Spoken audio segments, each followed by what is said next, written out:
Sabíades que estes loros chamados guacamayos azuis están en peligro de extinción por culpa dos cazadores furtivos e da deforestación?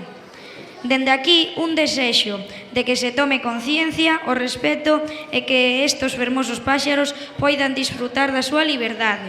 De momento, nos seguimos coa celebración e estade moi atentos porque creo que veñen máis aves a festexar.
Oiga, rey, el soberano de las aves, el adorado, Pedro el adorado.